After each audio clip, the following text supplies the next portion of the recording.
Who do you think did it? That is a very good question. I'm not sure who did it. I thought that my job on the second chapter was to leave plenty of avenues open for the people writing after me.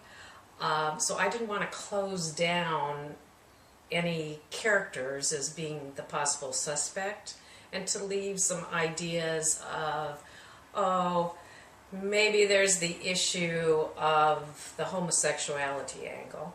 Maybe there was something to do with Emily's brother, who was making trips to the Caribbean, which I introduced. Maybe the Bosnian, Smesden was still involved in some way. Perhaps even Saul's father seems a little bit mysterious in that house of his as a retired police officer. So I didn't want to close down anybody as a possible suspect or as a possible motive for what was going on, so that other people had more storyline to work with. Now, you say you identify more with Saul. Why is that? What is it about Saul that spoke to you more, or resonated with you more than Stick or other characters? You know, I don't know that it was that emotionally I was more tied to him. I just found she was kind of an edgy character that I wasn't real comfortable with and wasn't identifying with. But then I started working in the idea. I'd gone to one of John's readings, John's last reading, and I said, how old are these people? And he thought they were late 20s, early 30s, to have done all the things that they had done, to have gone to Iraq and that sort of thing. Then I said, and why is her name Stephanie Ketchum, but when she talks to the police, she's a Kuto? And he had this idea about her childhood. I took that and I introduced some flashbacks that she's having in the second chapter, and the possibility that she has post-traumatic stress syndrome. And because I have to explain to myself why her name is what her name is, and there was that question in the first chapter. She wasn't quite sure why she had signed up to go to Iraq. So I was trying to find some pieces there of what made Sticka, and so I got closer to her after I started reworking the second chapter. Did you have any thoughts on Dot, or any things that drove Dot, or did she come into your mind as being more of a central character, or is she always sort of on the side for you, or how do you see her? I brought her in there because all of a sudden I realized that if someone had had a highly publicized same-sex marriage, and somebody got killed, that there would be national press all over it. I realized that after I was well into the second chapter. I thought, what's going on with Dot?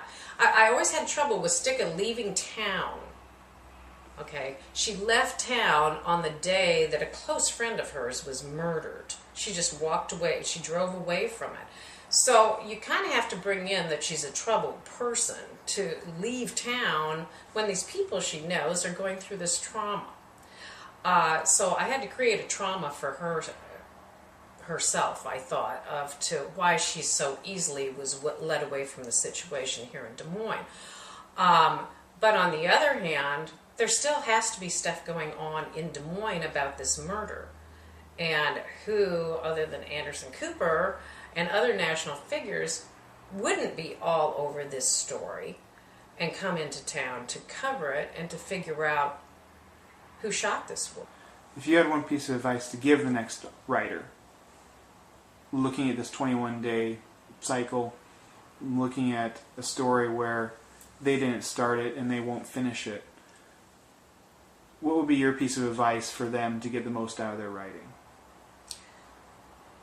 I have just recently realized that I think you have to listen to your biorhythms a little bit. I'd read something about this, and all of a sudden I realized I'd been doing it ever since I got back from my trip in September. is I've been waking up awfully early. I mean 3:30, 4:30 in the morning.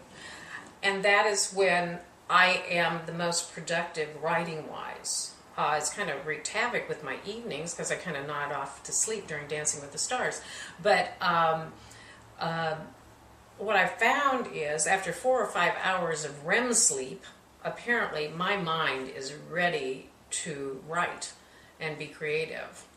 So I think you have to listen to yourself. It's hard to sit down at the end of an 8-hour day when you've been doing something else and try to be creative.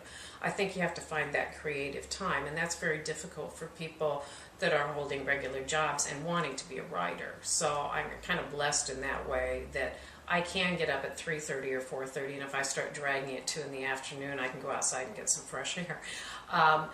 But write a bit every day. Write something every day. And let your mind, and maybe read it right before you go to bed. Reread what you've written so that your mind can work on it in the night. Because I do think the subconscious has a great deal to do with our creativity.